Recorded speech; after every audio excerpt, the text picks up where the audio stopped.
Pekný deň vám prajem, volám sa Marian Majzlík a venujem sa rozvoju komunikačných zručností. Témou dnešného krátkeho videa bude možno na prvý pohľad trošku agresívna téma a to je, ako môžete svojho partnera v komunikácii odstaviť a ako ho môžete v komunikácii podporiť. Nuž, keď sa nad tým zamyslíte, prečo by som to mal robiť? Prečo by som mal niekoho odstavovať? Život prináša ale rôzne situácie a priniesol ju aj mne. Poviem vám teda krátky príklad, čo sa mne osobne stalo. Keď som nastupoval zhruba pred 30 rokmi do školstva, bol som ešte nekvalifikovaný, že nemal som skončenú vysokú školu a pán riaditeľ ma chcel teda riadne vyobracať. Spýtal sa ma: pán kolega, keby ste mali na hodine žiaka, ktorý vám vyrušuje, čo by ste robili? Ako by ste bez toho, aby ste prerušili svoju činnosť, mohli ďalej robiť? A ja som sa zamyslel a povedal som mu: nuž, venoval by som mu niekoľko pohľadov. Pán riaditeľ sa tiež zamyslel: dobrý nápad, originálny. A na najvyššej porade to odporúčal aj svojich kolegov. Odporúčal to svojim kolegom, ich to tiež využívajú. Ale o aké pohľady ide? Kam sa to vlastne máme pozerať? Nuž, ak chceme niekoho v komunikácii, ako som hovoril, odstaviť, venujeme mu pohľady do oblasti stredu čela. Tu je tzv.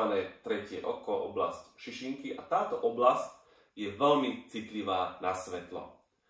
Keď sa mu tam pozriete, teda svojmu partnerovi v komunikácii, či je to žiak, kolega, ktorý niekde vyrušuje, alebo ktokoľvek, ktorý jednoducho sa nevenuje tomu, čo by sa mal venovať, v tej chvíli stačí jeden pohľad a prestane. Nemusíte nič inšie rozprávať, nemusíte sa rozptýlovať, stačí jeden jediný pohľad.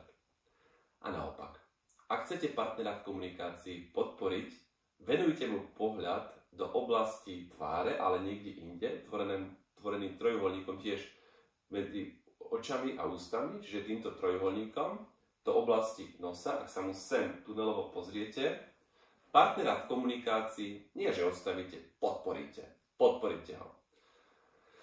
Dajte si pozor ale na to, že pokiaľ vyrušuje a pozriete sa mu sem do oblasti nosa, bude vyrušovať ďalej. Čiže vtedy je dobré, aby ste mu venovali pohľad niekde inde do oblasti stredu čela. V zásade zopakujem. Ak sa pozriete partnerovi do stredu čela, partnera v komunikácii odstavíte, vyskúšajte jediným pohľadom.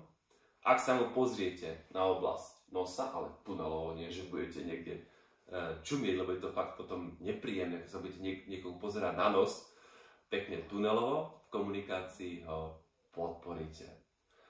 Určite máte aj v rodine niekoho blízkeho, kto takéto pohľady vám venoval.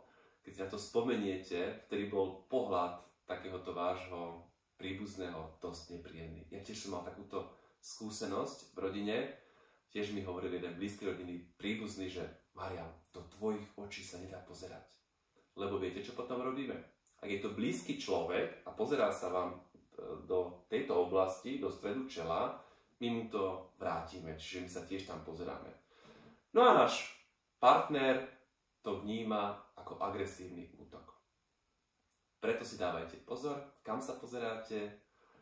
Ja vám radím, aby ste pri komunikácii so svojimi blízkymi sa pozerali na oblasť nosa.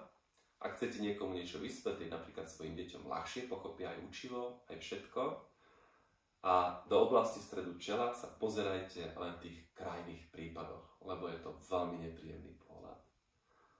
Želám vám všetko dobré, nech sa vám darí, krásny úspešný deň a teším sa pri stretnutí pri ďalšom videu.